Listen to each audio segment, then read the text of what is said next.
ਵਾਹਿਗੁਰੂ ਜੀ ਕਾ ਖਾਲਸਾ ਵਾਹਿਗੁਰੂ ਜੀ ਕੀ ਫਤਿਹ।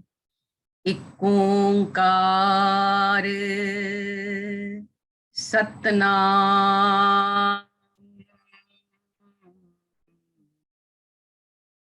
ਕਰਤਾ ਪੁਰਖ ਨਿਰਭਉ ਨਿਰਵੈਰ ਅਕਾਲ ਮੂਰਤ ਅਜੂਨੀ ਸੈਭੰ ਗੁਰ ਪ੍ਰਸਾਦ ਵਾਹਿਗੁਰੂ ਵਾਹਿਗੁਰੂ ਵਾਹਿਗੁਰੂ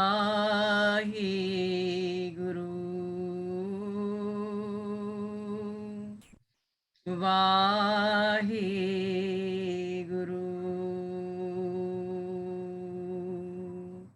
ਵਾਹਿਗੁਰੂ ਵਾਹਿਗੁਰੂ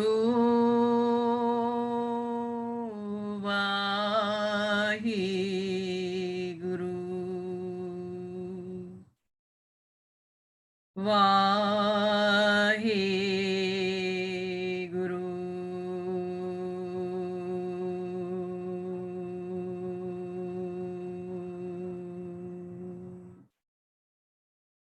ਜਪਜੀ ਸਾਹਿਬ ਦੀ 5 ਖੰਡਾਂ ਦੀਆਂ ਪੌੜੀਆਂ 34 ਤੋਂ ਲੈ ਕੇ 37 ਤੱਕ।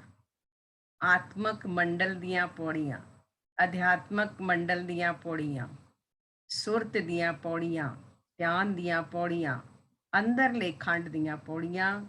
ਧਰਮ ਖੰਡ ਕਾ ਇਹੋ ਧਰਮ, ਗਿਆਨ ਖੰਡ ਕਾ ਆਖੋ ਕਰਮ। ਧਰਮ ਖੰਡ ਦੇ ਬਾਅਦ ਗਿਆਨ ਖੰਡ ਦੇ ਅੰਦਰ ਜਦੋਂ ਸੁਰਤ ਪਹੁੰਚਦੀ ਹੈ, ਅਧਿਆਤਮਕ ਮੰਡਲ ਦੀ ਯਾਤਰਾ। ਪਿਆਰੀ ਸਾਧ ਸੰਗਤ ਜੀਓ, ਗੁਰੂ ਮਹਾਰਾਜ ਕਹਿੰਦੇ ਹਨ ਅਗਲੇ ਖੰਡ ਦੇ ਅੰਦਰ, ਗਿਆਨ ਖੰਡ ਦੇ ਅੰਦਰ ਦੱਸਦੇ ਹਨ, ਧਰਮ ਖੰਡ ਕਾ ਇਹੋ ਧਰਮ, ਗਿਆਨ ਖੰਡ ਕਾ ਆਖੋ ਕਰਮ। केते पवन पानी वै संतर, केते कान महेश, केते बर में घाड़त घड़िए, रूप रंग के वेश। केतिया करम भूमि मेर केते, केते धूप देश, केते इंद चंद सूर केते, केते मंडल देश। केते सिद्ध बुद्धनाथ केते, केते देवी वेश, केते देव दानव मुन केते, केते रतन समुंद। केतियां खाणी केतियां बाणी, केते पात नरिंद। केतियां सुरती सेवक केते, नानक अंत न अंत, नानक अंत न अंत। पौड़ी 34 ਤੋਂ 37 ਤੱਕ ਮਨੁੱਖ ਦੀ ਆਤਮਕ ਅਵਸਥਾ ਦੇ 5 ਖੰਡ ਗੁਰੂ ਮਹਾਰਾਜ ਸਾਨੂੰ ਦੱਸਦੇ ਹਨ।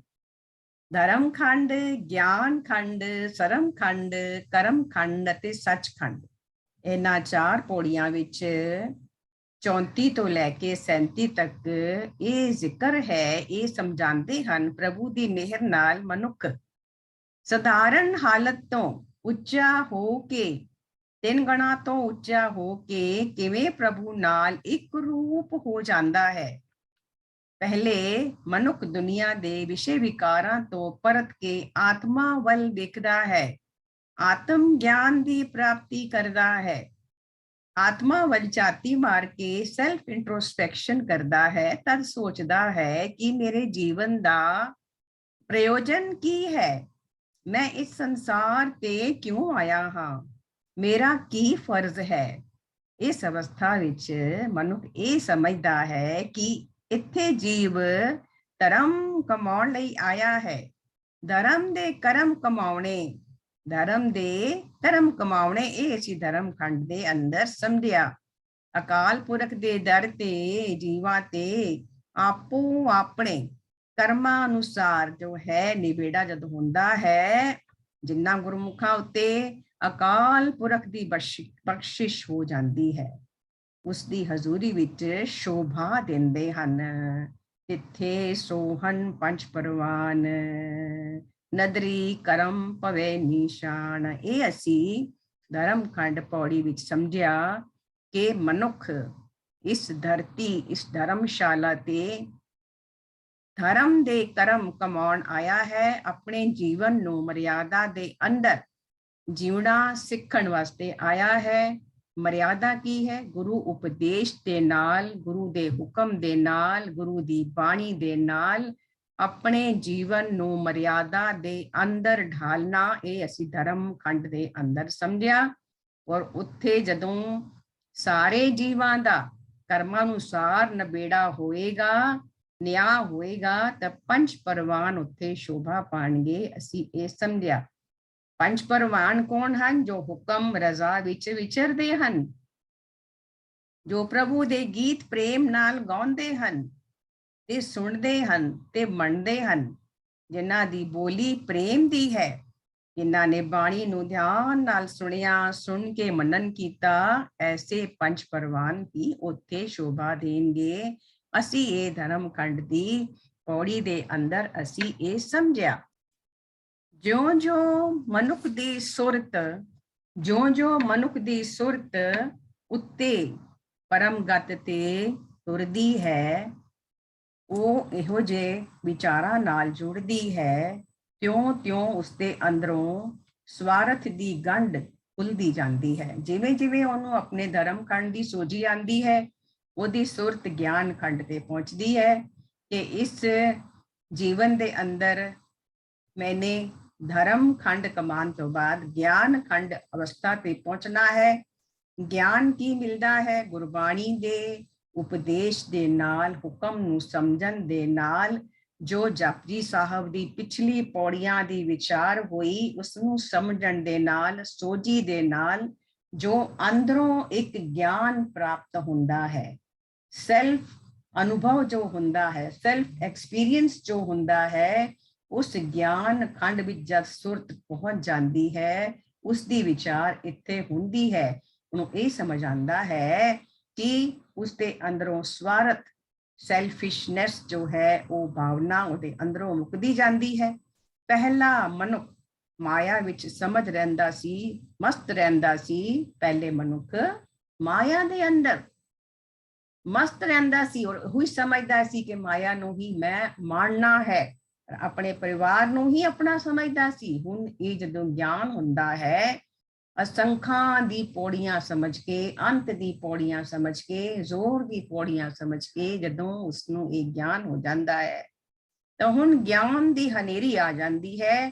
ਆਪਣਾ ਧਰਮ ਸਮਝ ਕੇ ਆਪਣੀ ਪਹਿਚਾਨ ਤੇ ਗਿਆਨ ਵਧਾਉਣ ਦਾ ਹੋਰ ਯਤਨ ਕਰਦਾ ਹੈ ਔਰ ਉਸਨੂੰ ਵਿਦਿਆ ਵਿਚਾਰ ਤੇ ਗਿਆਨ ਦੇ ਬਲ ਨਾਲ ਅਕਾਲ ਪੁਰਖ ਦੀ ਬੇਅੰਤ ਕੁਦਰਤ ਦਾ ਨਕਸ਼ਾ ਅੱਖਾਂ ਅੱਗੇ ਲਿਆਉਣ ਲੱਗ ਪੈਂਦਾ ਹੈ। ਜਿਵੇਂ ਅਸੀਂ ਸੋਦਰ ਦੀ ਪੌੜੀ ਸਮਝੀ ਨਾ, ਸੋਦਰ ਤੇਰਾ ਕਿਹਾ ਸੋ ਭਰ ਕਿਹਾ ਜਿਤ ਵੇ ਸਰਬ ਸੰਭਾਲੇ, ਉਹ ਉਸਨੂੰ ਗਿਆਨ ਮਿਲ ਜਾਂਦਾ ਹੈ। ਪਰਮੇਸ਼ਵਰ ਕਿੱਥੇ ਰਹਿੰਦਾ ਹੈ, ਕਿਵੇਂ ਸ੍ਰਿਸ਼ਟੀ ਦੀ ਸੰਭਾਲ ਕਰਦਾ ਹੈ। ਗਿਆਨ ਦੀ ਹਨੇਰੀ ਆ ਜਾਂਦੀ ਹੈ, ਉਸਦੇ ਅੱਗੇ ਵਹਿਮ ਭਰਮ ਪਾਖੰਡ ਉੱਡ ਜਾਂਦੇ ਹਨ, ਦੂਰ ਹੋ ਜਾਂਦੇ ਹਨ। ਕਿਉਂ-ਜਿਉਂ ਵਿਦਿਆ ਦੁਆਰਾ ਇਹ ਸਮਝ ਵੱਧਦੀ ਹੈ, ਤਿਉਂ-ਤਿਉਂ ਉਹ ਆਨੰਦ ਦੀ ਪ੍ਰਾਪਤੀ ਹੁੰਦੀ ਹੈ ਉਸਨੂੰ। ਸਾਧ ਸੰਗਤ ਜੀਓ, ਪਹਿਲਾ ਮਾਇਆ ਦੇ ਪਦਾਰਥਾਂ ਵਿੱਚ ਉਸਨੂੰ, ਉਹ ਮਾਇਆ ਦੇ ਪਦਾਰਥਾਂ ਵਿੱਚ ਡੋਲਿਆ ਹੋਇਆ ਸੀ, ਡੋਲ ਰਿਹਾ ਸੀ ਲਹਿਰਾਂ ਦੇ ਅੰਦਰ, ਪੰਜ ਵਿਕਾਰਾਂ ਦੇ ਅੰਦਰ ਡੋਲਿਆ ਹੋਇਆ ਸੀ। ਔਰ ਹੁਣ ਉਸਨੂੰ ਜਦੋਂ ਆਤਮਿਕ ਅਵਸਥਾ ਵਿੱਚ, ਇਸ ਅਵਸਥਾ ਦਾ ਜਦੋਂ ਉਸਨੂੰ ਗਿਆਨ ਹੁੰਦਾ ਹੈ, ਪਰਮੇਸ਼ਵਰ ਦੀ ਸ੍ਰਿਸ਼ਟੀ ਦਾ, ਕੁਦਰਤ ਦਾ ਜਦੋਂ ਗਿਆਨ ਹੁੰਦਾ ਹੈ, ਤਾਂ ਉਸਦੇ ਅੰਦਰ ਉਹ ਗਿਆਨ ਖੰਡ ਦਾ ਪ੍ਰਕਾਸ਼ ਹੋ ਜਾਂਦਾ ਹੈ। ਇਹ ਸੋਝੀ ਆ ਜਾਂਦੀ ਹੈ ਕਿ ਅਕਾਲ ਪੁਰਖ ਦੀ ਰਚਨਾ ਵਿੱਚ ਕਈ ਪ੍ਰਕਾਰ ਦੇ कई प्रकार दे पौन पानी ते अग्नियां हन, कई कृष्ण हन। कई प्रकार दे पानी, हर देश दा हर समुंदर दा पानी वखरा, तासीर वखरी, गुण वखरे, मिनरल्स वखरे। और कई तरह दी पौन, हर देश दी पौन वखरी, हवा वखरी, उसके अंदर कितनी स्ट्रेंथ है ये समझ आई। और कितनियां अग्नियां हन, कितनी अग्नियां हन। क्रोध अग्नि, क्रोध अग्नि, समुंदर दी अग्नि, जंगल दी अग्नि, तृष्णा दी अग्नि, जठर दी अग्नि, कितनी तरह दी अग्नियां हन। आशा दी अग्नि, बहुत सारी अग्नियां हन जो सानू समझ आंदियां हन ज्ञान दे नाल, गुरबाणी दी पढ़न दे, गुरबाणी दी सोझी लैन दे नाल सानू कई तरह दी अग्नियां दा भी सानू ज्ञान हुंदा है। सब तो पहले साडे अंदर जठर अग्नि, भोजन पदार्थां नू खाण दी अग्नि, तृष्णावां दी अग्नि, रसना दी अग्नि। और जंगल दे अंदर जो अग्नि है, ज्वालामुखी हन। समुंदर दे अंदर जो अग्नि है उदी सानू समझ आंदी है। एक अग्नि जो साडे रसोई दे पदार्थ बनांदी है, एक अग्नि जो जंगलां दे जंगल स्वाह कर देंदी है। कितनी तरह दी अग्नियां हन, ये उन्हें सोझी आ जांदी है। अकाल पुरख दी रचना विच कई प्रकार दे पौन पानी वै संतर अग्नियां हन, कई कृष्ण हन। जिन्नी धरतियां उतने कृष्ण, उतने शिव हन। कई ब्रह्मे हन, पैदा किए हुए हन जो घाड़त घाड़ रहे हन। बर्मे कौन हन, जो घाड़त घाड़ रहे हन। जिवें के बिल्डर बिल्डिंग बना रहा है, लोहार लोहे दे कई समान बना रहा है, सुनियार सोने तो गहने बना रहा है, चूहा अपनी खुड बना रहा है, चिड़ियां अपना घोंसला बना रही हन। और जिवें हर जो क्रिएटिव काम हो रहा है, जिवें कुम्हार है, कुम्हार मिट्टी तो कई आकार दे घड़े सुराइयां और कितने बर्तन बनांदा है। ये सारे बरमे हन जो घाड़त घाड़ रहे हन। ये उन्हें समझ आंदी है कि ये परमात्मा दी कुदरत दे अंदर अनेकां असंख्यां लखां प्रकार दे जीव जंत, आकार वाले जंत, कई रंगां दे जो मनुख हन। हर देश दे कोई ना कोई घाड़त घाड़ रहे हन। ये उसनू सोझी आ जाती है कि बेअंत धरतियां हन, बेअंत सुमेर पर्वत हन। जितनी धरतियां उतने सुमेर पर्वत, उतने ध्रुव भगत ते उन्हां दे उपदेश हन। बेअंत इंद्र देवते हन, बेअंत चंद्रमा हन, चंद्रमा दे पिछे होर चंद्रमा, सूरज दे पिछे होर सूरज, धरती दे पिछे होर धरती, धरती होर परे होर पाताला पाताल, लख आगासा आगास। ये गुरु महाराज सानू जपजी साहब दी बाणी विच सानू समझा रहे हन, देश दस रहे हन। कितने चंद्रमा, कितने सूरज, कितने तारका मंडल, कितने भवन हन। बेअंत सिद्ध बुद्ध हन, बेअंत बुद्ध अवतार हन, बेअंत नाथ हन, देवियां दे पहरावे वाले हन, बेअंत देव हन, दानव हन, मुनि हन, रत्नां दे समुंदर हन। हर समुंदर दे अंदर वख वख भिन्न भिन्न प्रकार दे रतन पाए जाते हन। हर समुंदर दा पानी वखरा है, हर समुंदर दी गहराई वखरी है। बेअंत खाणियां हन, जिवें चार खाणियां दसदे हन सानू गुरु महाराज जी, अंडज, जेरज, सेतज, उत्बुज, चार खाणियां।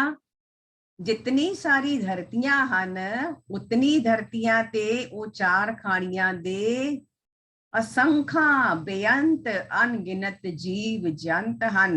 अंडियां तो पैदा होने वाले सब तो ज्यादा, जोनी तो जोनी तो पैदा होने वाले दूसरे नंबर, तीसरे नंबर अंडज, जेरज, सेतज, पसीने तो पैदा होने वाले, चौथे उत्बज, वनस्पति जो अपने आप तो पैदा होती है। इस तरह जो ये चार खाणियां हन, जिवें दाल दे अंदर कीड़ा अपने आप पैदा हो जाता है, ਲੱਕੜ ਦੇ ਅੰਦਰ ਕੀੜਾ ਆਪੇ ਪੈਦਾ ਹੋ ਜਾਂਦਾ ਹੈ। ਇਹ ਉਤਪਜ, ਇਹ ਆਪਣੇ ਆਪ ਜੋ ਪੈਦਾ ਹੁੰਦੇ ਹਨ। ਐਸੀ ਖਾਣੀਆਂ, ਚਾਰ ਖਾਣੀਆਂ, ਲੱਖਾਂ ਪਤਾਲਾਂ ਪਤਾਲ ਧਰਤੀਆਂ ਦੇ ਅੰਦਰ ਐਸੀ ਖਾਣੀਆਂ ਕਈ ਹਨ।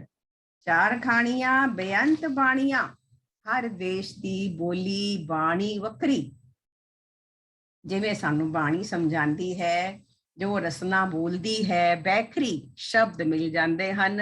ਨਾਭੀ ਤੋਂ ਸ਼ੁਰੂ ਹੁੰਦੀ ਹੈ ਪਰਾ, ਪਰਾ, ਫਿਰ ਪਸੰਤੀ, ਫਿਰ ਜਦੋਂ ਗਲੇ ਤੇ ਪਹੁੰਚਦੀ ਹੈ ਮਧਮਾ, ਜਦੋਂ ਸ਼ਬਦ ਮਿਲ ਜਾਂਦੇ ਹਨ ਅਸੀਂ ਬੋਲ ਲੈਂਦੇ ਹਾਂ, ਉਹ ਬੈਕਰੀ। ਤਾਂ ਬੈਕਰੀ, ਮਧਮਾ, ਪਰਾ, ਪਸੰਤੀ, ਪਰਾ, ਇਸ ਤਰ੍ਹਾਂ ਜੋ ਇਹ ਚਾਰ ਬਾਣੀਆਂ ਹਨ, ਬੈਕਰੀ, ਮਧਮਾ, ਪਸੰਤੀ, ਪਰਾ, ਔਰ ਜੋ ਸਭ ਦੀ ਬੋਲੀਆਂ ਵੱਖਰੀਆਂ ਵੱਖਰੀਆਂ, ਇਹ ਗੁਰੂ ਮਹਾਰਾਜ ਕਹਿੰਦੇ ਹਨ ਇਤਨੇ ਸਾਰੀ ਬੇਅੰਤ ਹਨ। ਪਾਤਸ਼ਾਹ ਤੇ ਰਾਜੇ ਬੇਅੰਤ ਹਨ, ਉਹਨਾਂ ਦੇ ਧਿਆਨ ਵੱਖਰੇ ਹਨ। ਸੇਵਕ ਹਜ਼ਾਰਾਂ ਲੱਖਾਂ ਬੇਅੰਤ ਸੇਵਕ ਹਨ। ਮਨੁੱਖਾ ਜਨਮ ਦੇ ਧਰਮ ਫਰਜ਼ ਦੀ ਸਮਝ ਪਿਆ, ਮਨੁੱਖ ਦਾ ਮਨ ਬੜਾ ਵਿਸ਼ਾਲ ਹੋ ਜਾਂਦਾ ਹੈ। ਕੀਤੀਆਂ ਸੁਰਤੀ, ਬੜੀ ਸੁਰਤੀਆਂ ਹਨ। ਜਿਤਨੇ ਲੋਕ, ਉਹਨਾਂ ਦੀ ਸੁਰਤੀਆਂ, ਉਹਨਾਂ ਦੀ ਰੁਚੀਆਂ, ਜਿਤਨੇ ਬੇਅੰਤ। ਪਹਿਲੇ ਇੱਕ ਨਿੱਕੇ ਜਿਹੇ ਪਰਿਵਾਰ ਨੂੰ ਉਹ ਆਪਣਾ ਸਮਝਦਾ ਸੀ, ਹੁਣ ਇਹ ਗਿਆਨ ਹੋ ਗਿਆ ਹੈ। ਬੇਅੰਤ ਪ੍ਰਭੂ ਦਾ ਪੈਦਾ ਕੀਤਾ ਹੋਇਆ ਇਹ ਵਿਸ਼ਾਲ ਬੇਅੰਤ ਜਗਤ ਇੱਕ ਵੱਡਾ ਪਰਿਵਾਰ ਹੈ, ਸਭ ਨੂੰ ਪਿਆਰ ਕਰਦਾ ਹੈ। ਹਰ ਗੱਟ ਦੇ ਅੰਦਰ ਉਸ ਦੀ ਜੋਤ ਦੇਖਦਾ ਹੈ, ਉਸ ਅੰਤਰਜਾਮੀ ਦੀ ਜੋਤ ਪਹਿਚਾਨਦਾ ਹੈ। ਬੇਅੰਤ ਕ੍ਰਿਸ਼ਨ, ਵਿਸ਼ਨੂੰ, ਬ੍ਰਹਮੇ ਧਰਤੀਆਂ ਹਨ। ਇਸ ਗਿਆਨ ਦੀ ਬਰਕਤ ਨਾਲ ਉਹਦਾ ਮਨ ਵੀ ਵਿਸ਼ਾਲ ਹੋ ਜਾਂਦਾ ਹੈ। ਹੁਣ ਉਸਦੇ ਅੰਦਰ, ਮਨ ਦੇ ਅੰਦਰ ਸਾਰਿਆਂ ਦੇ ਵਾਸਤੇ ਪ੍ਰੇਮਾ ਭਾਵ, ਪ੍ਰੇਮਾ ਦੀ ਲਹਿਰ ਹੋ ਕੇ ਖੁਸ਼ੀ ਹੀ ਖੁਸ਼ੀ ਹੁੰਦੀ ਹੈ, ਔਰ ਸਾਰੇ ਹੀ ਆਪਣੇ ਲੱਗਦੇ ਹਨ। ਇਹ ਉਸਨੂੰ ਗਿਆਨ ਹੋ ਜਾਂਦਾ ਹੈ। ਇਹ ਗਿਆਨ ਉਸਦੇ ਅੰਦਰੋਂ ਆਂਦਾ ਹੈ, ਜਿਸਨੇ ਸਾਰੀ ਪਿਛਲੀ ਜਪਜੀ ਸਾਹਿਬ ਦੀ ਪੌੜੀਆਂ ਦੀ ਬਾਣੀ ਨੂੰ ਸਮਝਿਆ, ਅੰਡਰਸਟੈਂਡ ਕੀਤਾ, ਸੁਣਿਆ, ਮੰਨਿਆ, ਆਪਣੇ ਆਚਰਣ ਵਿੱਚ ਲੈ ਕੇ ਆਂਦਾ। ਉਹਨਾਂ ਦੇ ਅੰਦਰ ਇਹ ਗਿਆਨ ਪ੍ਰਗਟ ਹੁੰਦਾ ਹੈ। ਗੁਰੂ ਜੀ ਕਹਿੰਦੇ ਹਨ ਨਾ, ਹਰ ਮੰਦਰ ਇਹ ਸ਼ਰੀਰ ਹੈ, ਹਰ ਮੰਦਰ ਇਹ ਸ਼ਰੀਰ ਹੈ, ਗਿਆਨ ਰਤਨ ਪ੍ਰਗਟ ਹੋਏ। ਗਿਆਨ ਦਾ ਰਤਨ, ਗਿਆਨ ਦਾ ਪਦਾਰਥ ਅੰਦਰੋਂ ਦੀ ਪ੍ਰਗਟ ਹੁੰਦਾ ਹੈ। ਨਾਮ ਦਾ ਪਦਾਰਥ ਅੰਦਰੋਂ ਦੀ ਪ੍ਰਗਟ ਹੁੰਦਾ ਹੈ। ਜਨਮ ਪਦਾਰਥ ਨੂੰ ਸਮਝ ਲੈਂਦਾ ਹੈ, ਸੋਝੀ ਆ ਜਾਂਦੀ ਹੈ। ਕਹਿੰਦੇ ਨੇ ਹਰ ਮੰਦਰ ਇਹ ਸ਼ਰੀਰ ਹੈ, ਗਿਆਨ ਰਤਨ ਪ੍ਰਗਟ ਹੋਏ। ਗੁਰ ਪ੍ਰਸਾਦੀ ਵੇਖ ਤੂੰ, ਗੁਰੂ ਦੀ ਕਿਰਪਾ ਦੇ ਨਾਲ ਦੇਖ, ਗੁਰੂ ਦੀ ਦ੍ਰਿਸ਼ਟੀ ਨਾਲ ਦੇਖ। ਹਰ ਮੰਦਰ ਤੇਰੇ ਨਾਲ, ਇਹ ਹਰ ਮੰਦਰ ਤੇਰੇ ਨਾਲ ਹੈ, ਤੇਰੇ ਪਾਸ ਹੈ, ਤੇਰੇ ਅੰਦਰ ਹੈ। ਇਹ ਜੋ ਖੰਡ ਦੀ ਅਵਸਥਾ ਹੈ ਨਾ, ਪੰਜ ਖੰਡਾਂ ਦੀ ਆਤਮਕ ਮੰਡਲ ਦੀ ਅਵਸਥਾ, ਇਹ ਸਾਡੇ ਅੰਦਰ ਦੀ ਅਵਸਥਾ ਹੈ। ਕਿਧਰੇ ਅਸੀਂ ਬਾਹਰ ਨਹੀਂ ਜਾਣਾ ਗਿਆਨ ਖੰਡ ਢੂੰਡਣ ਵਾਸਤੇ। ਅਸੀਂ ਆਪਣੇ ਅੰਦਰ, ਸਰੀਰ ਦੇ ਅੰਦਰ, ਮਨ ਦੇ ਅੰਦਰ ਖੋਜ ਕਰਨੀ। ਕਹਿੰਦੇ ਨਾ, ਬੰਦੇ ਖੋਜ ਦਿਲ ਹਰ ਰੋਜ਼, ਹਰ ਰੋਜ਼ ਖੋਜਣਾ ਹੈ।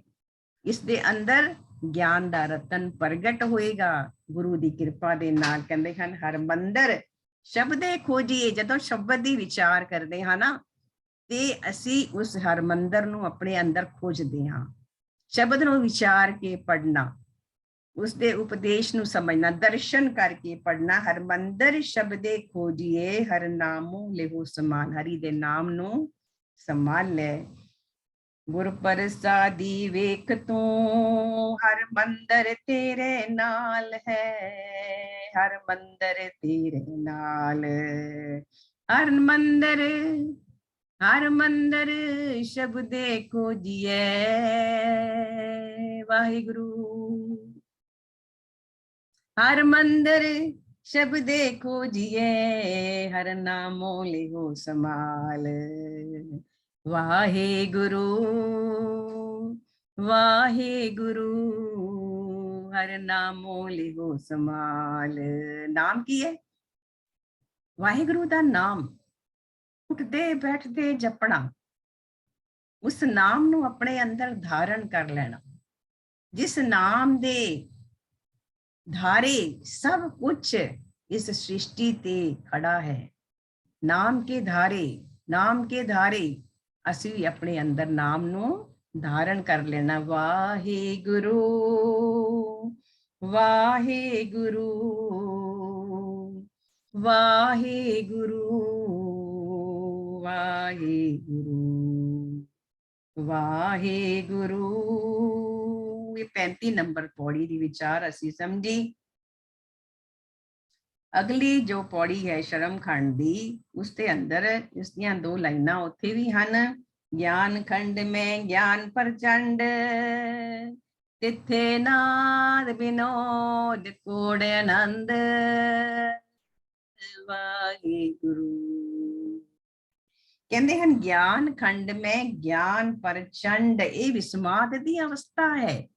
ਵਿਸਮਾਦ ਪਰਮਾਤਮਾ ਦੇ ਕੌਤਕ ਦੇਖਦੇ ਹੋਏ ਵਿਸਮਾਦ। ਪ੍ਰਚੰਡ ਕਹਿੰਦੇ ਹਨ ਬਹੁਤ ਪ੍ਰਬਲ, ਬਹੁਤ ਬਲਵਾਨ ਇਸਨੂੰ ਜੋ ਹੈ ਗਿਆਨ ਆ ਜਾਂਦਾ ਹੈ ਔਰ ਇਹਦੇ ਅੰਦਰ ਉਹ ਗਿਆਨ ਪ੍ਰਗਟ ਹੁੰਦਾ ਹੈ। ਉਹਦੇ ਮਨ ਦੇ ਵਿੱਚ ਇਹ ਉਹਦਾ ਗਿਆਨ ਖੰਡ ਹੈ। ਨਾਦ ਕਹਿੰਦੇ ਹਨ ਰਾਗ ਨੂੰ, ਨਾਦ ਕਹਿੰਦੇ ਗਿਆਨ ਖੰਡ ਮੈਂ ਗਿਆਨ ਪ੍ਰਚੰਡ ਜਦੋਂ ਹੁੰਦਾ ਹੈ ਨਾ ਤੇ ਤਿੱਥੇ ਕੀ ਮਿਲਦਾ ਹੈ ਉਸਨੂੰ ਅੰਦਰੋਂ, ਅੰਦਰੋਂ ਕੀ ਮਿਲਦਾ ਹੈ ਸਾਧ ਸੰਗਤ ਜੀ? ਉਸਨੂੰ ਮਿਲਦਾ ਹੈ ਨਾਦ, ਰਾਗ ਮਿਲਦਾ ਹੈ। ਪਰਮਾਤਮਾ ਦੇ ਮਿਲਣ ਦਾ ਨਾਮ ਦਾ ਰਾਗ, ਵਿਨੋਦ ਉਸਦੇ ਤਮਾਸ਼ੇ ਔਰ ਚੋਜ ਸਮਝ ਆਉਂਦੇ ਹਨ। ਪਰਮੇਸ਼ਵਰ ਦੇ ਕੋਡ ਮਤਲਬ ਕੋਤਕ ਉਸਨੂੰ ਸਮਝ ਆਉਂਦਾ ਹੈ। ਗਿਆਨ ਖੰਡ ਵਿੱਚ ਭਾਵ ਮਨੁੱਖ ਦੀ ਗਿਆਨ ਅਵਸਥਾ ਵਿੱਚ ਗਿਆਨ ਹੀ ਬਲਵਾਨ ਹੁੰਦਾ ਹੈ। ਕਿਹੜਾ ਗਿਆਨ? ਜਿਹੜਾ ਅੰਦਰੋਂ ਪ੍ਰਗਟ ਹੋਇਆ ਆਪਣੇ ਸਰੀਰ ਨੂੰ ਖੋਜਣ ਦੇ ਨਾਲ, ਸ਼ਬਦ ਦੀ ਵਿਚਾਰ ਦੇ ਨਾਲ ਜੈਸਾ ਗਿਆਨ ਪ੍ਰਗਟ ਹੋਇਆ ਨਾ ਉਹ ਇਤਨਾ ਬਲਵਾਨ ਹੁੰਦਾ ਹੈ। ਇਸ ਅਵਸਥਾ ਵਿੱਚ ਮਾਨੋ ਸਭ ਰਾਗਾਂ ਤਮਾਸ਼ਿਆਂ, ਸਭ ਰਾਗਾਂ ਤਮਾਸ਼ਿਆਂ ਜੋ ਕੌਤਕ ਵਰਤ ਰਿਹਾ ਹੈ, ਜੋ ਹੋ ਰਿਹਾ ਹੈ, ਕੌਤਕਾਂ ਦਾ ਸਵਾਦ ਆ ਜਾਂਦਾ ਹੈ। ਫਿਰ ਉਹ ਜੋ ਹੈ ਨਾ ਉਹਦੀ ਦ੍ਰਿਸ਼ਟੀ ਐਸੀ ਬਣ ਜਾਂਦੀ ਹੈ, ਸ਼ੁਭ ਦ੍ਰਿਸ਼ਟੀ, ਕਿ ਉਹ ਸ੍ਰਿਸ਼ਟੀ ਦੇ ਨਜ਼ਾਰੇ ਔਰ ਕੌਤਕ ਦੇਖ ਕੇ ਵਿਸਮਾਦ ਵਿੱਚ ਚਲਾ ਜਾਂਦਾ ਹੈ। ਉਹਦੀ ਅਵਸਥਾ ਅੰਦਰ ਵਿਸਮਾਦ ਵਿੱਚ ਜਾਂਦੀ ਹੈ ਔਰ ਰਾਗ ਔਰ ਨਾਦ ਸੁਣਦੀ ਹੈ। ਕਿਹੜਾ ਰਾਗ ਔਰ ਨਾਦ? ਗੁਰਬਾਣੀ ਦਾ, ਸ੍ਰਿਸ਼ਟੀ ਦਾ ਰਾਗ ਔਰ ਨਾਦ। ਕਹਿੰਦੇ ਹਨ ਨਾ ਸੋਦਰ ਕੀਹਾ ਸੋ ਘਰ ਕੀਹਾ ਜਿਤਬੇ ਸਰਬ ਸੰਭਾਲੇ। ਤੇ ਕਹਿੰਦਾ ਗਾਵਹਿ ਗਾਵਹਿ ਗਾਵਹਿ। ਉਹ ਪੂਰੀ ਸ੍ਰਿਸ਼ਟੀ ਉਹਨੂੰ ਕਿਸ ਤਰ੍ਹਾਂ ਗਾ ਰਹੀ ਹੈ, ਉਹਦੇ ਹੁਕਮ ਨੂੰ ਕਿਸ ਤਰ੍ਹਾਂ ਮੰਨ ਰਹੀ ਹੈ। ਉਹਨੂੰ ਸਮਝ ਆਉਂਦਾ ਹੈ ਕਿ ਹੁਕਮ ਵਿੱਚ ਰਹਿਣਾ ਹੀ ਗਾਣਾ ਹੈ। ਇਹ ਨਾਦ, ਇਹ ਆਵਾਜ਼ ਉਹਨੂੰ ਸਮਝ ਆ ਜਾਂਦੀ ਹੈ, ਸੋਝੀ ਆ ਜਾਂਦੀ ਹੈ ਕਿ ਹੁਕਮ ਵਿੱਚ ਰਹਿਣਾ ਹੀ ਪ੍ਰਭੂ ਦੇ ਗੀਤਾਂ ਨੂੰ ਗਾਣਾ ਹੈ। ਔਰ ਉਹ ਉਸ ਰਾਗ ਨਾਦ ਨੂੰ ਸਮਝਦਾ ਹੈ, ਉਸ ਰਾਗ ਨਾਦ ਦੇ ਆਵਾਜ਼ ਵਿੱਚ ਆਨੰਦ ਵਿੱਚ ਰਹਿੰਦਾ ਹੈ।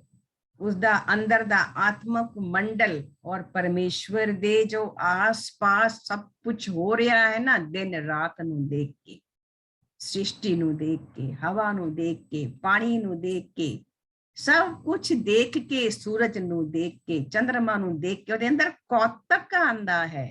ਇਹ ਮੇਰੇ ਪਰਮੇਸ਼ਵਰ ਦੀ ਪਿਆਰੀ ਸ੍ਰਿਸ਼ਟੀ ਹੈ। ਉਸਨੂੰ ਗਿਆਨ ਜਦ ਹੋ ਜਾਂਦਾ ਹੈ ਤੇ ਉਹਦੀ ਆਤਮਿਕ ਅਵਸਥਾ ਉਸ ਗਿਆਨ ਦੇ ਆਤਮਕ ਮੰਡਲ ਦੇ ਅੰਦਰ ਜਦੋਂ ਵਿਚਰਦੀ ਹੈ ਤਾਂ ਉਸਨੂੰ ਕੋੜ ਆਨੰਦ, ਉਸਨੂੰ ਬਹੁਤ ਸਾਰਾ ਆਨੰਦ ਜੋ ਹੈ ਉਹ ਮਹਿਸੂਸ ਹੁੰਦਾ ਹੈ, ਐਕਸਪੀਰੀਅੰਸ ਹੁੰਦਾ ਹੈ। ਵਾਹਿਗੁਰੂ ਵਾਹਿਗੁਰੂ ਤੇਰਾ ਸ਼ੁਕਰਾਨਾ। ਅੰਦਰੋਂ ਆਪਾ ਭਾਵ ਮਿਟ ਜਾਂਦਾ ਹੈ, ਅਹੰਕਾਰ ਦੂਰ ਹੋ ਜਾਂਦਾ ਹੈ ਕਿ ਮੇਰਾ ਕੁਝ ਵੀ ਨਹੀਂ ਹੈ, ਸਭ ਕੁਝ वो कर रहा है, सब दे अंदर निर्लेप बैठा है, सब कुछ ਉਹੀ ਕਰਵਾ ਰਿਹਾ ਹੈ। ਸ੍ਰਿਸ਼ਟੀ ਵਿੱਚ ਜੋ ਕੁਝ ਹੋ ਰਿਹਾ ਹੈ वो सब कुछ ਉਹਦੇ ਹੁਕਮ ਦੇ ਅੰਦਰ ਹੋ ਰਿਹਾ ਹੈ। ਇਹ ਗਿਆਨ ਆ ਜਾਣਾ ਔਰ ਅੰਦਰ ਦੀ ਅਵਸਥਾ ਆਨੰਦ ਵਿੱਚ ਆ ਜਾਣਾ। ਵਾਹਿਗੁਰੂ ਵਾਹਿਗੁਰੂ तेरा शुक्राना तेरा शुक्राना तेरा शुक्राना तेरा शुक्राना वाहिगुरु वाहिगुरु वाहिगुरु वाहिगुरु।